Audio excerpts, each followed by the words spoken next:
ইহুদির একজন মেয়ে সন্তান কেমনে জানি খবর পাইছে বিসমিল্লাহর ফজিলত, জোরে কোন সুবহানাল্লাহ।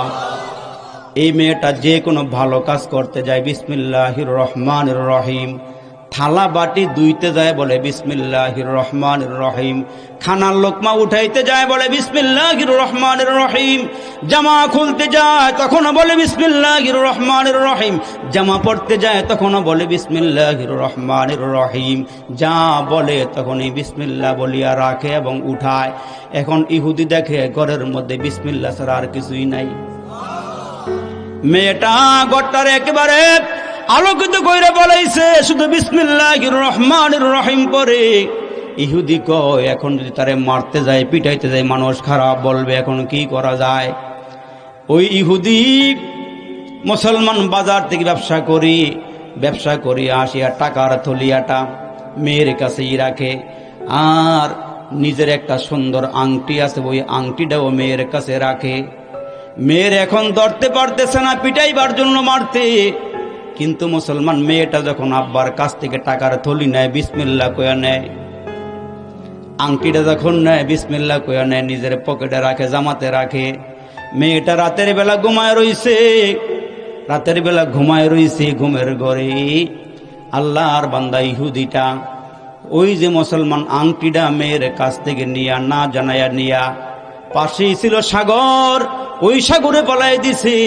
সাগরে ফালাই দেওয়ার উদ্দেশ্য হইল আমি সকালবেলা মেয়ের কাছে যখন আংটিটা চামু, আংটি দিতে না পারলে তারে ফাঁসির কাস্টে ঝুলাইয়া দিব, তারে মারতে পারবো, পিটাইতে পারবো, কি আল্লাহর কি মর্জি। মেয়েটা যখন আংটি রাখে তখনও বলে বিসমিল্লাহ, দেওয়ার সময় বলে বিসমিল্লাহ। এখন মুসলমান ওই ইহুদি সকালে বাজারে গেছে বাজার করতে, বাজারে যাওয়ার পর বাজার থেকে একটা মাছ কিনে আনছে, ওই মাছটা কিনে আইনা মেয়েকে ডাক দেয়, কয় মাগো কিছুক্ষণ পর আমি দোকানে চলে যাব, মাছটা জবাই করো, মাছটা কাটো, বুনা করো, সাইজ করো। মেয়েটা বাবার কাছ থেকে বিসমিল্লাহ বলিয়া মাছটা নিছে, বিসমিল্লাহ কইয়া বটির মধ্যে পোষ দিছে, বিসমিল্লাহ কইয়া টুকরা টুকরা করি। মাছের পেটটা যখন ফাটছে গো, তাকায় দেখে মাছের পেটের মধ্যে আব্বার দেওয়া আংটিটাও আছে। মাছের পেটের মধ্যে আংটি আছে, আংটি। মেয়েটা আংটিটা হাতের মধ্যে নিছে বিসমিল্লাহ বলিয়া, আবার রাখছো বিসমিল্লাহ বলিয়া।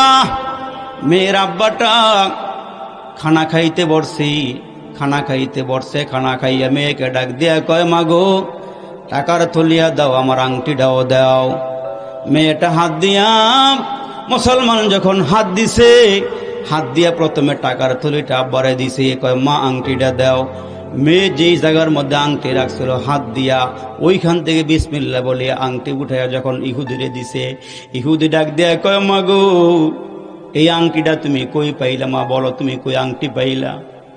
মেয়েটা ডাক দেখে বাবা তুমি আমারে পরীক্ষা করতেছ, সবকিছু আমার মালিক আমারে ঘুমের ঘরে জানাই দিছে। বাবা তুমি আমারে পরীক্ষা করতেছ, আমার আল্লাহ সবকিছু আমারে ঘুমের ঘরে জানাই দিয়েছি।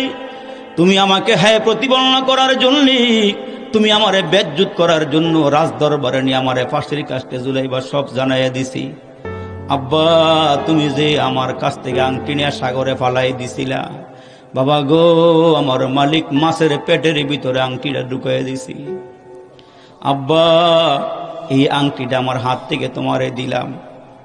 মেয়েটার ইহুদি নিয়া ডাক দিয়া কয় মাগো এই বিসমিল্লাহর ফজিলত তুমি কই পাইছো বলো না।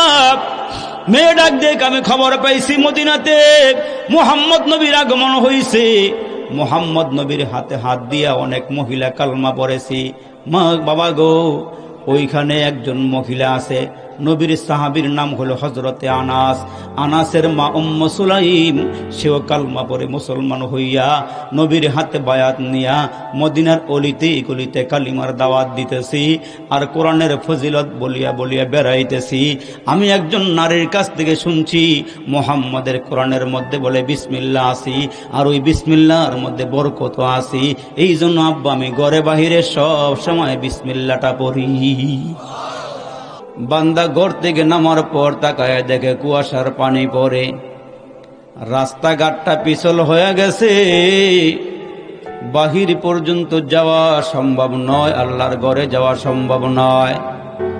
কিন্তু লোকটা নিয়ত করছে, মালিক মরিয়ার বাঁচি জামাতের সাথেই নামাজ আদায় করব। নিয়ত কইরা ঘর থেকে বের হওয়ার পরে শয়তান আপনার সামনে দাঁড়ায়া আপনাকে কুমন্ত্রণা দেওয়া শুরু করে দিল। এ আব্দুল করিম, জীবনে কত ফজরের নামাজ জামাতে পড়ছস, আজকে না পড়লে কি হবে? ঘরে পড়লেও তো নামাজ হবে। আপনাকে কুমন্ত্রণা দেওয়া শুরু করে দিল। কিন্তু আপনি শত জাল ছিন্ন করি আল্লাহর ঘরের দিকে যখন আপনি রওনা হয়ে গেলেন, নামাজের জন্য আপনি যখন আগায়া গেলেন আর নিয়ত করছেন, আল্লাহ এই মুহূর্তে হইতে পারে মালাকুল মউত আমার সামনে দাঁড়ায়া যাইতে পারে। ও মালিক, আজকের ফজরের নামাজটা জীবনের শেষ নামাজও হইতে পারি, যোহর পর্যন্ত বাঁচব কিনা এই গ্যারান্টি আমার কাছে নাই। আমি জামাতেই নামাজ পড়ব এই নিয়ত করে বান্দা যখন বের হইয়া রওনা হয়ে গেল, শয়তান সামনে দাঁড়ায় ডাক দিয়া কয়, বান্দা তুমি যাইও না, ঘরে নামাজ পড়লেই নামাজ হয়ে যাবে, তুমি ঘরেই পড়ে ফেলো। বান্দা যখন এক কদম দুই কদম সামনের দিকে দিতেছে, শয়তান দেখতেছে লোকটারে আটকাইয়া রাখা যায় না। তার ইমান বড় মজবুত, ইমান বড় শক্ত। আলেম ওলামার বয়ান শুনছে, জামাতে নামাজ পড়লে 1 রাকাতে 27 রাকাতের সওয়াব পাওয়া যায়। ওই বান্দা ডাক দিয়া কয়, আল্লাহ হাসরের কঠিন ময়দানে বড় জান্নাত পেতে হলে আমার নেকি বেশি করা লাগবে। আল্লাহ তো আমার অনার্থক বানায় নাই, আল্লাহ তো আমার ও কারণে বানায় নাই। আল্লাহ কি জন্য বানাইছে? আল্লাহ বলেন, ওয়ামা খালাকুতুল জিন্না ওয়াল ইনসা ইল্লা লিয়াবুদুন।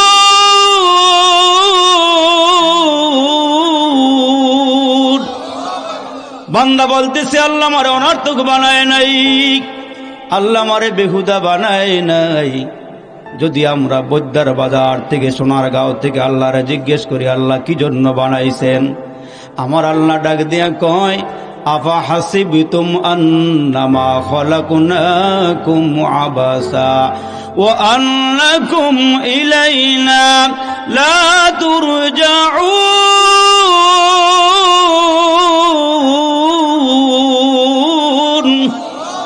আমার আল্লাহ বলেন, আমি অনার্থক বানাইনি, ও কারণে বানাই নাই। দুনিয়ার মধ্যে আল্লাহ পাক যা কিছু বানিয়েছেন, সাগর নগর পাহাড় পর্বত নদী নালা খাল বিল, আমার আল্লাহ যত কিছু বানাইছেন, আল্লাহ ডাক দিয়া কয় কোন কিছুই আমি আল্লাহ অনার্থক বানাই নাই। ওমা খালাকনাস সামাওয়াতি ওয়াল আরদা ওমা বাই